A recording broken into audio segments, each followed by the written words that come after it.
So tell me a little bit about how you first discovered Frances Perkins when you came to Mount Holyoke and what it meant to you to learn more about her as you were here.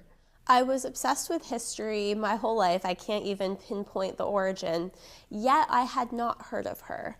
A lot of people have not heard of her. I remember the first time I heard of her, which was when I was a first year at M&C's Under the Stars. We watched Dirty Dancing, as they still do, and the protagonist says Frances after the first woman in the cabinet, and everyone says woo, right? They woo. That was the first time I had heard of Frances Perkins, but then 2-3 years later, I was a junior looking for a summer internship and also hoping to find a senior thesis topic.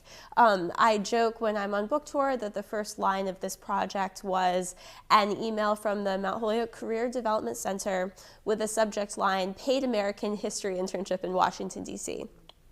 It was funded by the Frances Perkins Center, facilitated by the Mount Holyoke Archives and Special Collections, and located in Washington, D.C. at the home of biographer Kirsten Downey, who wrote The Woman Behind the New Deal, which came out in 2009.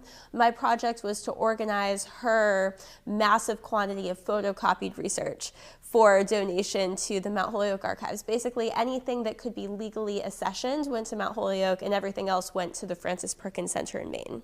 While I was doing that project the summer between junior and senior year, I had kind of in the back of my mind that I wanted to do a senior thesis because I wanted to be a scholar. I wanted to apply to grad school.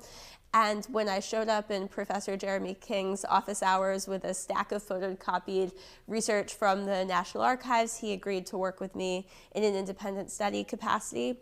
That was my honors thesis. I did a separate topic for my PhD, and then a few weeks after my PhD in 2021, I found myself back on the trail of Frances Perkins's refugee policy because I hadn't learned everything yet.